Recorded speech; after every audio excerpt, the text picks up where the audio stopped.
여기서 말하는 오피스텔은 소형 오피스텔이 아닌 아파트 25평 정도 크기인 중대형 오피스텔을 말합니다.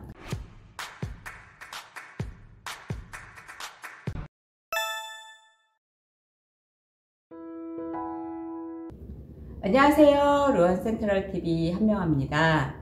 저번 시간에 제가 청라 푸르지오 트레시엘에 대해서 영상 올려드렸는데요. 많은 관심 가져주셔서 감사합니다. 이번 시간에는 중대형 오피스텔에 대해서 최근 정보에 대한 기사화되었던 거 몇 가지 같이 읽어드리면서 흐름 한번 되짚어 보려고 합니다. 중대형 오피스텔 분양이나 세금에 대한 문의 있으시면 아래 전화번호로 전화 주시면 친절히 상담해 드리겠습니다. 여기서 말하는 오피스텔은 소형 오피스텔이 아닌 아파트 25평 정도 크기인 중대형 오피스텔을 말합니다. 죄송하지만 여기서는 소형 오피스텔에 대해서는 언급하지 않도록 하겠습니다. 내가 실거주자라면 소형 오피스텔이 아닌 최대한 아파트 같은 크기의 오피스텔을 사야 합니다. 여기서 또 투자가 목적이라고 하면 아파트 크기의 오피스텔에다가 옥석을 가려보는 안목도 한 가지 추가하셔야 합니다. 그리고 오피스텔을 얘기할 때 세금 부분을 빼놓고는 얘기하기가 어렵습니다. 뒤에서 세금에 대해서 몇 가지 짚어드릴 거니까 끝까지 시청 부탁드립니다. 그럼 왜 중대형 오피스텔의 인기가 요즘 들어서 더 체감적으로 느껴지는 건지 알아볼 필요가 있습니다. 실제 소형 아파트 주 수요층인 1인에서 3인 가구는 꾸준히 늘고 있습니다. 통계청의 세대원수별 인구 통계 자료를 보면 지난 2020년 기준으로 봤을 때 전국 1인에서 3인 가구는 1670만 8508가구입니다. 이는 1년 전인 1919년과 비교해 봤었을 때 4.2% 증가한 수치로 동기간 전체 가구수 상승률 2.9%를 훨씬 웃도는 수치입니다. 이 같은 수요와 공급의 불균형으로 인해서 소형 아파트와 유사한 주거형 오피스텔의 인기가 천정부지로 치솟고 있습니다. 여기에 한 가지 또 추가하자면 너무 오른 집값을 잡고자 정부가 이딴 부동산 규제를 내놓으면서 아파트에 대한 대출 문턱이 높아진 것도 과속화하는 원인으로 꼽고 있습니다. 그도 그럴 것이 정부의 투기 과열지분에 9억을 초과하는 주택담보대출을 20%, 조정 대상 지역의 9억 초과분 주택담보대출은 30%로 제한하면서 실수요자의 대출 운용폭을 대거 줄였습니다. 설상가상으로 아파트 값이 또 지속적으로 오르면서 소형 평수 아파트 가격도 실수요자가 매수하기에는 부담스러울 정도로 높아졌습니다. 결국 자본력이 뒷받침되지 않으면 소형 아파트조차도 매수에 어려움을 겪을 수밖에 없는 상황이 됐습니다. 반면 주거형 오피스텔은 집값의 최대 70%까지 대출이 가능하고요. 설계 기술의 진화로 소형 아파트와 별반 다르지 않는 주거 편의성을 갖춘 데다 이와 같은 희소성이 부재되어 그 인기가 고공행진을 하는 것 같습니다. 특히 소형 아파트 공급 부족이 심하게 나타나는 지역의 경우 중대형급 주거형 오피스텔의 경우 귀한 대접을 받으면서 몸값도 뛰고 수요자들의 관심을 독차지하고 있습니다. 그럼 신문기사 하나씩 살펴보도록 하겠습니다. 우선 눈에 띄는 기사 몇 개 가지고 나왔는데요. 아파트 좌절 때문에 실수요자 오피스텔로 몰렸다라는 기사입니다. 전용 면적 59제곱미터 이상의 오피스텔 청약 경쟁률이 올해 상반기에 평균 30대 1이 넘는 것으로 나타났다는 내용으로 시작을 했는데요. 아파트 청약이 어려워지자 주거용 오피스텔 청약 수요가 몰린 것으로 보인다. 20일 부동산 정보업체 부동산인포가 한국부동산원 청약홈에 등록된 오피스텔 분양 정보를 분석한 결과 오피스텔 12,740실이 공급돼서 청약을 10만 5,231건을 받았다는 내용으로 상반기 오피스텔 청약 경쟁률은 8.26대 1이었다. 이 중 전용 59제곱미터 이상을 포함한 오피스텔은 11곳 2,356실인데 7만 4,970건의 청약이 신청돼서 경쟁률이 31.82대 1로 경쟁률이 4배를 육박하게 됐다. 그러니까 일반적인 오피스텔은 경쟁률이 얼마 안 되는데 전용 59제곱미터 이상의 오피스텔은 경쟁률이 31대 1이라는 내용이에요. 지난해 하반기에 전용 59제곱미터 이상이 포함된 오피스텔 평균 경쟁률이 11대 1이었던 경우를 봤었을 때도 굉장히 많이 오른 것을 볼 수 있습니다. 분양업계는 통상 전용 59제곱미터 이상의 오피스텔을 아파트를 대체할 수 있는 주거 상품으로 보고 있습니다. 원룸 형태가 대부분인 기존 오피스텔과는 달리 방 3개의 판선형 구조가 많고 일반 아파트와 큰 차이가 없는 구조로 설계됐기 때문이라고 합니다. 전문가들은 아파트 청약 장벽이 높아지면서 실수요자들이 전용 59제곱미터 이상의 오피스텔에 몰리고 있다고 보는 거고요. 아파트 전용 85제곱미터 이하인 경우 100% 가점제이기 때문에 일반 2030 세대들은 거의 어렵다고 볼 수 있어요. 다만 오피스텔은 각종 분양가 규제를 받지 않기 때문에 비슷한 조건의 아파트보다 분양가가 비쌀 가능성이 있다고 보고 있어요. 다만 아파트를 대체할 만한 주거 상품인 주거용 오피스텔의 쏠림 현상이 나타나고 있다는 기사였습니다. 다른 기사 한 번 더 보겠습니다. 수십 대 1 경쟁률의 억대 프리미엄 주거용 오피스텔 승승장구한다는 내용인데요. 주거용 오피스텔이 역대급 활기를 이어가고 있다. 분양시장에서는 수십 대 1의 경쟁률이 속출하고 있으며 매매 시장에서도 큰 가격 상승이 일어나고 있다. 최근 오피스텔 분양시장에서는 전용 59제곱미터 이상이 공급되는 주거용 오피스텔이 연일 고공행진을 이어가고 있고 특히 일부 단지에서는 수만 명의 청약자가 몰리는 모습도 이어지고 있다고 해요.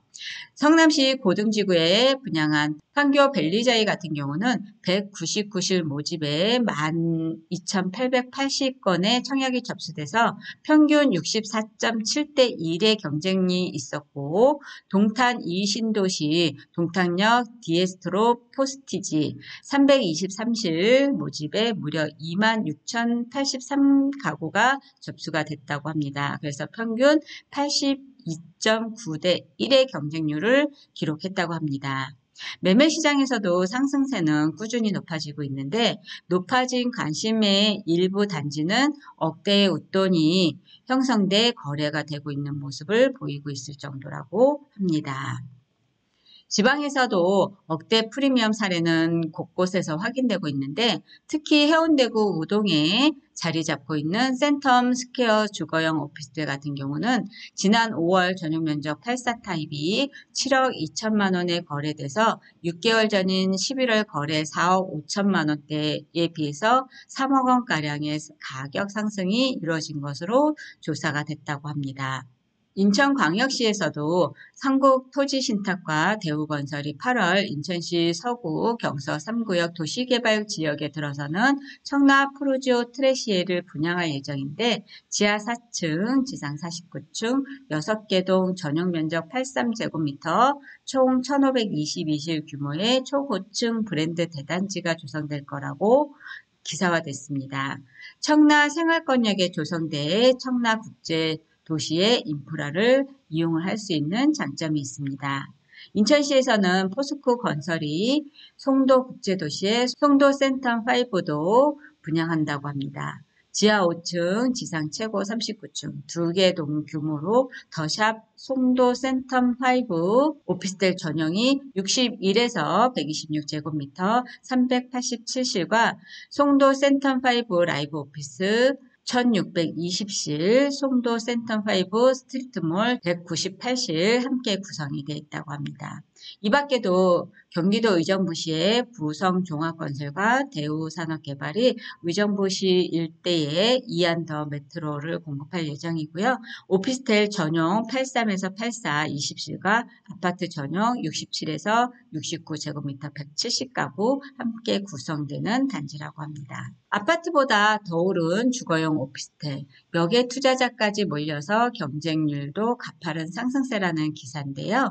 최근 1년 6개월 사이 오피스텔 가격 상승률이 아파트보다 높은 것으로 나타났다. 7월 25일 부동산원에 따르면 지난 1월부터 6월까지 오피스텔 전용 면적 1제곱미터당 평균 매매가는 430만 8천원에서 531만 8천원으로 23.4% 상승했고요. 한 부동산 전문가는 아파트의 경우 대출 규제가 심하고 청약제도가 무주택자 중심으로 돼 있어서 새 집으로 갈아타기 위한 1주택 보유자도 사실 당첨 기회가 거의 없기 때문에 아파트를 대체할 수 있는 중대형 주거용 오피스텔로 수요가 몰리면서 가격이 많이 오른 것으로 보고 있다고 얘기하고 있습니다. 실제 오피스텔 청약 시장에서도 아파트 대체 주거 상품을 찾는 실수요자들이 대거 몰리고 있고 부동산 인포에 따르면 올해 상반기 전용 면적 5구 이상 오피스텔 분양에서는 전국 11곳 2,356실 모집에 74,970건이 접수돼서 31.8대 1의 경쟁률이 나타나고 있다고 합니다. 또 다른 기사 하나 보겠습니다. 아파트를 찾는 수요자 늘어나면서 오피스텔 평균 매매 가격 작년에 비해서 3천만 원 올랐다는 내용이고요. 여기에는 중대형 오피스텔이 많이 올랐기 때문에 평균 가격이 오른 거라는 내용으로 있습니다. 또 다른 기사를 보면 아파트값 치솟자 아파트에 눈뜬 MZ세대의 1인 가구 늘어나서 가격 방어도 어렵다라는 내용인데요. 오피스텔은 20대, 30대 사이 주거용으로 인식되고 있기 때문에 아파트 대비 높은 가성비로 소형 위주의 시장으로 중대형 공급이 적기 때문에 가격이 많이 올랐다는 내용으로요. 최근 아파트값이 천정부지로 치솟아서 상대적으로 저렴한 주거용 오피스텔인 아파트를 찾는 매수자들이 발걸음이 잦아지고 있다라는 내용으로요. 오피스텔을 소유하고 있더라도 주택 청약 시 보유 주택수에 포함이 되지 않는 유리한 장점도 가지고 있다는 내용입니다. 마지막으로 세금에 대해서 알아보도록 하겠습니다. 먼저 취득세 부분은 내가 주택을 보유해서 다주택자로 취득세 8%, 11%가 아니라 오피스텔은 주거용으로 사용한다고 하더라도 4.6%의 취득세를 냅니다. 여기서 한 가지, 오피스텔을 살 때 취득세 중과는 안 되지만 반대로 내가 주거로 사용하고 있는 오피스텔 한 채를 보유하고 있다가 주택을 취득할 때는 그게 첫 번째 주택이라고 하더라도 중과에 해당이 됩니다. 그리고 또 알아볼 건 보유 도중 일어나는 재산세와 종부세가 있습니다.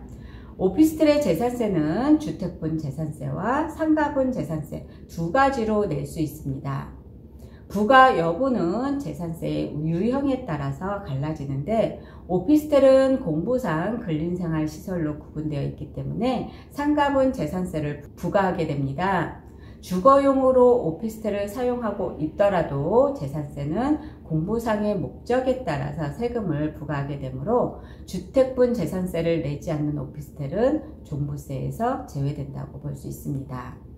하지만 오피스텔을 임대주택으로 등록을 했거나 세금을 줄이기 위해서 주택분 재산세 부과를 신청을 했다면 살펴봐야 하는데 이 경우 주택분 재산세를 부과한다면 주택으로 간주가 돼서 종부세 과세 대상이 될 수 있습니다.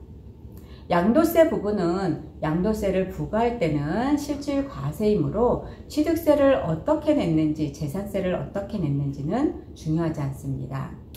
실제 주거로 사용했다면 주택과 동일하게 양도세를 부과합니다.